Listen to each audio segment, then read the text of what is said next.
Transmitiendo.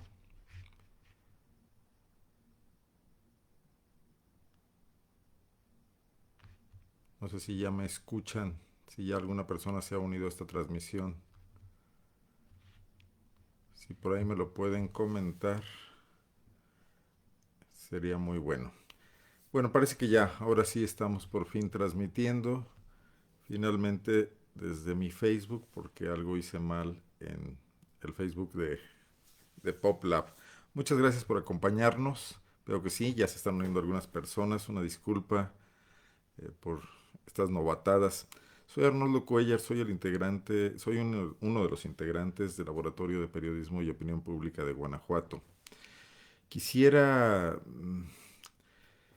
esta es una semana terrible, es un inicio de año terrible, realmente hay una profunda consternación incluso en quienes estamos cubriendo desde hace muchos meses, algunos años, esta situación de deterioro que se vive en Guanajuato de la seguridad y la paz pública.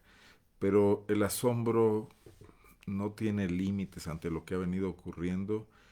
Vemos un estado cada vez más descompuesto y seguramente todos ustedes ya conocen las noticias de este día, que no es únicamente el gravísimo y lamentable asesinato de un integrante de la clase política del partido dirigente, el diputado Juan Antonio Acosta Cano, asesinado esta mañana en su ciudad natal, de donde había sido alcalde por lo menos en dos ocasiones, buscaba hacerlo por tercera vez, y donde ha sido diputado en Santa Cruz de Juventino Rosas, sino que esto se suma a otra serie de terribles tragedias, de masacres, y nos estamos ya embotando, acostumbrando de mala manera a usar este término a falta de otros mejores que hablen de la grave situación que estamos viviendo. No solo fue el velorio de Celaya de fines de la semana pasada, donde 9 personas fueron asesinadas, se encontraban velando a su vez a un hombre que había sido también violentamente asesinado un día antes, sino que de entonces a la fecha hemos venido conociendo uno tras otro hechos terribles y algunos más que incluso pasan desapercibidos ante esta ola de crimen violento que vivimos y que nadie nos explica. Eh, Hoy estamos recibiendo noticias de Irapuato, donde 5 personas son asesinadas en una vivienda, 4 de ellas son mujeres, una es menor de edad. Pero en Celaya hoy también en un puesto callejero mataron a 3 personas más en un atentado perfectamente frío y calculado en un puesto de comida. Y ayer en San José Iturbide, 4 personas más. Y esta eh, operación cuyos detalles desconocemos porque las autoridades no se dignan explicarnos absolutamente nada, que ocurrió en la comunidad de Santa Rosa de Lima, en Villagrán, la madrugada de ayer, donde 9 personas, aparentemente sujetos armados, miembros de un grupo criminal o de varios grupos criminales, no lo sabemos, hay una guerra en Guanajuato, se habla de esto sin especificar con claridad qué pasa. Además, una guerra que no tiene ubicaciones fijas ni tampoco tiene ejércitos fijos, porque también pasa que se mezclan entre sí y un grupo de sicarios pertenece un día o se identifica un día con una organización y otro día con otra en una terrible confusión. Ahí estas 9 personas en enfrentamientos con elementos policíacos del Estado, de las Fuerzas de Seguridad Pública del Estado y también de la Guardia Nacional y del Ejército, murieron fuertemente armados, encontraron arsenales en los vehículos en los que iban, murió también un policía de las Fuerzas de Seguridad Pública del Estado. Pero ¿qué sabemos los ciudadanos? Los ciudadanos que transitamos por esos lugares, por esas carreteras, por necesidad, porque tenemos que ir a continuar con nuestra vida, pese a la pandemia, pese a la violencia. Esta es una sociedad de la que mucho se pondera su capacidad de trabajo. Las autoridades constantemente oponen a la gravedad y a la preocupación por la inseguridad su satisfacción con el hecho de que Guanajuato continúa siendo un estado altamente productivo. Por lo demás, qué bueno que sea así. Sin embargo, las otras situaciones, los lastres, los graves eh, temas que nos asolan y que han venido deteriorando la vida, la paz, la salud de esta sociedad en Guanajuato, terminan también afectando esa alta productividad, esa predisposición al trabajo de los guanajuatenses. No sabemos, por ejemplo, si desde las altas instancias de la seguridad en Guanajuato, donde tenemos un núcleo duro conformado por dos funcionarios, el fiscal Carlos Amarripa y el secretario de Seguridad Álvaro Cabeza de Vaca, que se manejan prácticamente por la libre, que sus operativos son desconocidos para la mayoría de los ciudadanos y probablemente para muchos de los funcionarios, incluso algunos que son los superiores, en el caso del secretario de Seguridad, porque la Fiscalía hay que recordar que se le otorgó autonomía, aunque de cualquier manera tendría que estar rindiendo cuentas ante el Congreso del Estado, incluso si se tratara de otro poder, que no lo es simplemente un organismo autónomo, pero no sabemos, no se reporta qué es lo que está ocurriendo en Guanajuato, cuál es la lógica de esta lucha, por qué se está dando este enfrentamiento, qué se nos oculta, qué botines, qué riquezas, qué manejo de emporios criminales está produciendo esta sanguinaria confrontación en Guanajuato. ¿Lo sabía el diputado Juan Antonio Acosta Cano? Probablemente no, porque caminaba tranquilamente por la calle, solo, sin ningún tipo de escolta ni de auxiliar, cuando fue ultimado esta mañana. Es decir, que ni siquiera a estos diputados que le otorgaron toda su confianza al fiscal de Guanajuato, al procurador Carlos Amarripa, convertirlo en fiscal y otorgarle 9 años, ni siquiera ellos saben bien a bien a qué se están enfrentando. Lo sabrá el gobernador Diego Sinue Rodríguez Vallejo, que ha sido consistentemente omiso en torno al tema de la violencia que padecen las familias de Guanajuato. Yo recuerdo, me llamó mucho la atención, cuando se organizó el año pasado, no, perdón, fue en el 2019, en aquella marcha de Celaya, cuando un estudiante fue muerto, asesinado, herido y murió posteriormente en un asalto en el TEC de Celaya, en las calles aledañas al TEC de Celaya, y se organizó una respuesta como no se había visto en la entidad con respecto a una situación de este tipo, donde decenas de miles de estudiantes, no tengo presente la cifra, pero rondaban los 10,000 los estudiantes que se manifestaron en Celaya para exigir paz, para exigir tranquilidad, para exigir castigo a los asesinos. Eh, Eso no mereció en aquella ocasión ni siquiera un tuit del entonces, bueno, pues joven, Nobel, más bien dicho, gobernador Diego Sinue Rodríguez Vallejo, que estaba cumpliendo su primer año.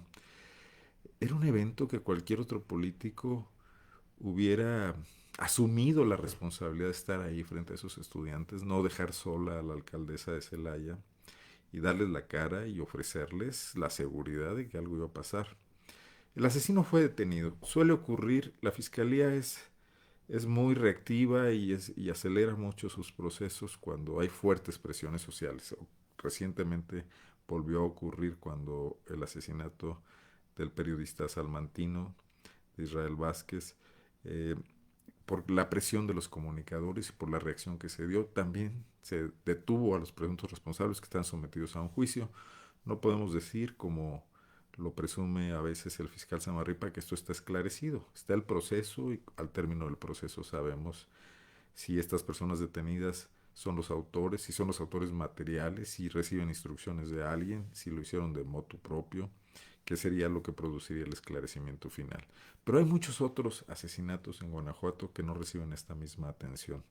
Muy probablemente el diputado Acosta la reciba porque hay una fuerte reacción en el Partido Acción Nacional y hay una exigencia al fiscal de que lo aclare. Y son los diputados que le otorgaron su confianza, es la clase política que los respaldó. Probablemente tendremos noticias, pero lo que se requiere no son solo saber que hubo la detención de un sicario cuya imagen se presenta con estas modalidades del respeto a la presunción de inocencia y no se exhibe su identidad. Necesitamos saber por qué. Necesitamos saber qué está pasando.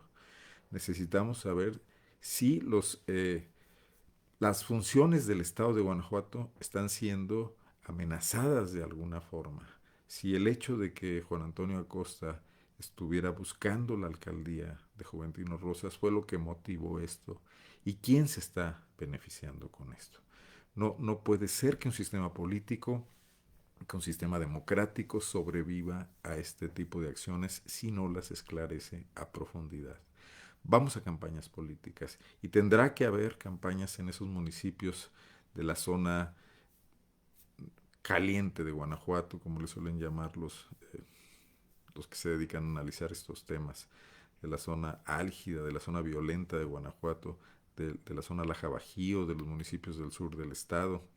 No hay que olvidarnos, no porque los medios de comunicación se concentren en el corredor industrial, que hay otros lugares donde está ocurriendo una violencia sorda, terrible, disolvente, que tiene amenazados a muchos ciudadanos que también son guanajuatenses y que también son altamente productivos y que también merecen la atención de las autoridades.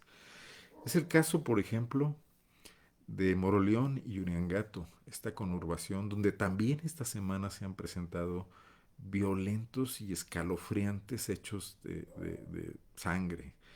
Una madre y su hija sacadas de su casa en la madrugada la semana pasada para ser asesinadas. La hija era enfermera. No tenían nada que ver con ningún tipo de cuestión como estas que la autoridad suele de inmediato salir a explicar, eh, sospechando y criminalizando a las víctimas. Algo que, por ejemplo, no han hecho en el caso de Juan Antonio Acosta. Y sí lo hacen en muchos otros casos. Lo hicieron en el caso del candidato de Apaseo El Alto. Lo han hecho en muchos otros casos. Lo han hecho incluso en casos donde los asesinos han sido policías, como es el caso de Leonardo Reyes, el migrante de San Miguel Allende. Bueno, me comentan personas de Moroleón y de Uriangato, familias, que la vida ahí les ha cambiado por completo, que hay zonas ya que evitan sistemáticamente, que hay toque de queda en los hechos porque la gente ya no sale en las noches, que se escuchan balaceras todo el tiempo y de eso poco se sabe, eso poco lo hemos reflejado los medios de comunicación, lo hacen los medios de allá con un gran esfuerzo, pero también hay que entender que ellos también están sometidos a un alto riesgo. Todo eso que está ocurriendo en Guanajuato, ese gran contexto, amerita en este momento una reflexión profunda sobre cómo vamos a reaccionar como sociedad ante esto. Los políticos, quienes nos dirigen, quienes están buscando en este momento cargos de elección, muchos de ellos de reelección con esta nueva modalidad, no pueden simplemente abstenerse y tal como ha venido ocurriendo en el pasado, hacer como si no pasara nada. Salir con la débil explicación de que el crimen está allá, que son sujetos fuera de la sociedad que se enfrentan entre sí, que se asesinan entre sí y que a la gente de bien no le pasa nada, porque hoy le está pasando a todo mundo, a bebés, a menores de edad que son víctimas de esta violencia y que es imposible que una sociedad sea fría y reaccione de esta manera y trate sencillamente de sacudirse el tema o de esconderlo debajo de la alfombra pensando que es otro mundo en donde ocurren estas cosas. Pero para que la autoridad lograra que esta reflexión nos sumara a todos, tendría que empezar por informarnos, tendría que empezar por decirnos la verdad. Por ejemplo, el gobernador Diego Sinue Rodríguez Vallejo ofreció en su campaña este famoso y ya casi tema de chistes, el golpe de timón, que básicamente consistía en ratificar a Samarripa, en ratificar a Cabeza de Vaca, luego en convertir a Samarripa en fiscal y ponerles como una especie de coordinador y de vocero a Luis Ernesto Ayala, el político leonés, exalcalde, como jefe o coordinador o titular del eje de seguridad. Esto no ha pasado nunca, ha sido una fantasía. Lo más que ha ocurrido es que Luis Ernesto Ayala salga una y que otra vez a dar la cara y a tratar de dar explicaciones sobre lo que pasa en el tema de la seguridad. Y hasta de eso se cansó pronto. Y hubo que traerle a una funcionaria de la Ciudad de México con experiencia en temas de relaciones públicas, a Sofía Wet, para que asumiera este rol de vocera del tema de la seguridad, con muy mala fortuna, porque también simplemente eran explicaciones sacadas de la manga, intentos de justificación y cero información racional. Hoy Luis Ernesto Ayala está saliendo de la Secretaría de Gobierno, según todo indica, porque se está manejando esto de forma muy poco clara, cosa que tampoco merecemos. Si el secretario de Gobierno va a dejar su cargo para ir a buscar una diputación, lo bueno sería que lo hiciera de frente, lo bueno sería incluso tener una evaluación de su trabajo durante estos 2 años y fracción y de los resultados que ha obtenido. No va a pasar, desde luego. No es el estilo del PAN que nos gobierna en esta época en Guanajuato, ya muy lejano de los principios que lo guiaron cuando era oposición y cuando conquistó el poder por primera vez en los primeros años. ¿Y qué premio se le está dando a Luis Ernesto Ayala para que vaya a buscar una diputación y la coordinación del Congreso? ¿En base a qué méritos? Pero además, ¿qué explicaciones nos va a dar del encargo que le hizo Diego Sinue de hacerse cargo del delicado tema de la seguridad y tratar de encauzar la batalla que se viene dando o que nos dicen que se viene dando desde la Fiscalía y desde la Secretaría de Seguridad? Porque en realidad no ha pasado nada, no hay prevención. En el caso de hoy, de Juan Antonio Costacano, está claro que nadie le había dicho que había un peligro sobre él. Cuando se invierten muchos recursos públicos en inteligencia policial, en intervenciones telefónicas, en espionaje, en ciberespionaje, que regularmente va orientado más a los periodistas y a los opositores políticos que a las redes criminales. Alguien tendría que haber tenido claro que existía la posibilidad de atentados contra funcionarios públicos y tendrían que haberse tomado previsiones. Ahí alguien está fallando de manera radical y le está fallando al gobierno que le tuvo confianza. Ya nos falló hace mucho a todos los ciudadanos, que estamos expuestos a la criminalidad y sin posibilidades de obtener justicia mínimamente, porque son miles los asuntos atorados en los ministerios públicos y en los juzgados. Hoy lo reconoce en una entrevista que publica el diario AM el presidente del Poder Judicial de Guanajuato, eh, Tinajero, Héctor Tinajero, cuando dice que tienen un enorme rezago, producto de dos cosas, de la pandemia, las pausas que han debido hacer, la forma de trabajar distinta, pero también del exceso de trabajo que representa el altísimo número de homicidios que se han registrado en Guanajuato durante por lo menos los últimos 2 años, rompiendo todos los récords, y que ya enero hoy se apunta para seguir por esa misma ruta y quizás de forma aún más grave, más delicada. Regreso un poco.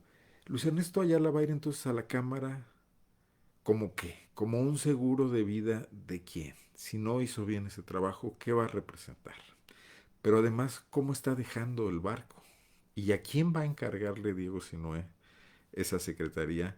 A quien puede otorgarle la credibilidad de que sí va a hacer el trabajo político de coordinar las áreas de seguridad, la Fiscalía Autónoma, fuera de la pirámide de autoridad del gobierno por su cuenta, y la Secretaría de Seguridad, que sí depende orgánicamente del gobierno estatal y que, como dijimos, está fallando en su tarea de prevención. Falla la prevención, pero también falla la reacción y la persecución al delito. Y entonces por eso estamos en esta situación. Asesinar en Guanajuato hoy es un negocio muy barato. Hay muy pocos sicarios detenidos. Y hasta cuando ocurren estos hechos de encontrar a un grupo criminal o algunos integrantes de ese grupo criminal, se les tratan de adjudicar los asesinatos casi por docena para ir bajando la cuenta y el pendiente que tiene la Fiscalía del Estado. Hoy tenemos además una crisis forense. Las fosas tan largamente negadas por el gobierno del Estado, otra falla de los servicios de inteligencia o una mentira vil de algo que sabían y se empeñaron en negarnos que existía como si con eso pudieran borrar la realidad, están arrojando también centenares de restos humanos de personas a las que hay que identificar y donde hay que otra vez ubicar por qué murieron y si esto fue también cometiendo un delito y quiénes son los responsables. Tenemos ahí un enorme pendiente que solamente un esfuerzo conjunto de la sociedad y del gobierno podría tratar mínimamente de enfrentar o de encontrar caminos para resolver ese complicado tema, que no quedara ese pendiente social. Lo han hecho otras sociedades, incluso sociedades que han vivido guerras, que han vivido revoluciones, y han podido darle la vuelta a la página porque se ha enfrentado apelando al reconocimiento de la realidad y a una verdad. Y no la famosa verdad histórica de Ayotzinapa, sino tratar de esclarecer qué está pasando, por qué tantas personas perdieron la vida en Salvatierra, en Cortázar, en Irapuato, en estos lugares, en Acámbaro, donde se han encontrado fosas. ¿Quién actuó de esa manera? ¿Qué grupos bajo qué protección? ¿Qué alcaldes supieron que eso estaba pasando y decidieron callar? O lo denunciaron ante las autoridades y no fueron escuchados. Necesitamos saber eso, porque lo otro es seguir acumulando una enorme cantidad de tierra debajo de una alfombra donde ya no cabe nada.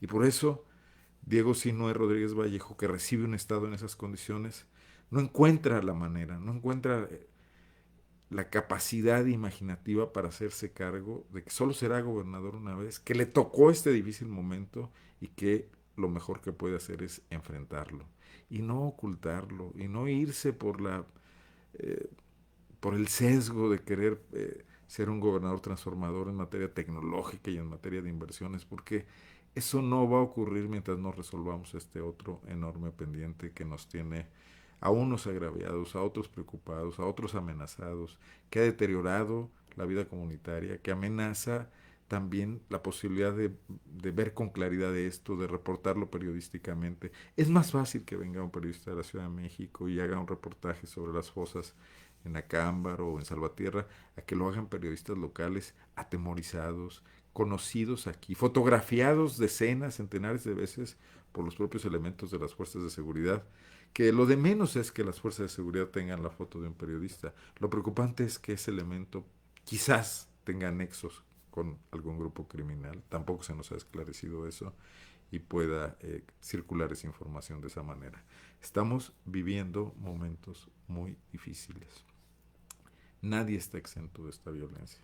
Y solamente una respuesta conjunta, una preocupación conjunta, un reconocimiento conjunto de la gravedad de lo que está pasando puede empezar a darnos algunos elementos para que como sociedad hagamos frente a una amenaza.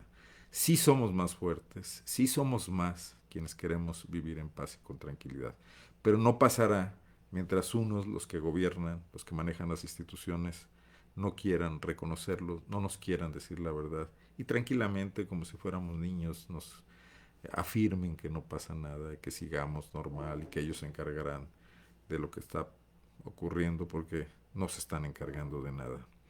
Y lo vemos, por ejemplo, en decisiones como la de elegir un ombudsman con una militancia partidista y con un desconocimiento del tema de los derechos humanos, en el caso de Vicente Esqueda, independientemente de su perfil profesional, de su capacidad de trabajo, la señal que manda el Congreso de Guanajuato, ese Congreso del que formaba parte Juan Antonio Acosta, es la señal de que no está entendiendo nada y que no está entendiendo ni siquiera qué son los derechos humanos. Mañana vamos a ver un homenaje en el Congreso al diputado Acosta Cano. El mejor homenaje que se le podría hacer a él y a a todas las víctimas de Guanajuato, víctimas inocentes, sería que ese Congreso se pusiera a trabajar de verdad, que ejerciera su contrapeso frente al Poder Ejecutivo, que utilizara su capacidad de representación, hay diputados de todo el estado, de todas las regiones, para percatarse, para revisar, para analizar qué está ocurriendo en Guanajuato y para que lo planteara también al fiscal autónomo, al que han tenido ahí y lo han podido interrogar y solamente les ha alcanzado para felicitarlo, como están hoy las cosas en Guanajuato. Bueno, en lo que constituye sin duda una noticia esperanzadora en medio de todo este panorama, nada más comentarles que llegaron hoy las primeras vacunas a Guanajuato, destinadas y muy merecidamente y muy racionalmente al sector médico de la entidad. Y también estaremos pendientes de que eso se cumpla y de que empiece este camino, quizás largo, pero que marca una luz, como se dice comúnmente, al final de este enorme túnel para regresar a una cierta normalidad. Esa normalidad tiene también sus problemas. Uno de ellos es el que hemos abordado aquí hoy, para el que lamentablemente no existe vacuna que valga, sino que lo tendremos que resolver nosotros, los ciudadanos y nuestra representación política, el gobierno, los órganos de gobierno y los poderes a los que les hemos confiado la conducción de esta sociedad. Muchas gracias por acompañarme. Soy Arnoldo Cuellar. Por aquí nos veremos la próxima semana y también los invito a que nos sigan en el portal del Laboratorio de Periodismo y Opinión Pública. Gracias y buenas noches.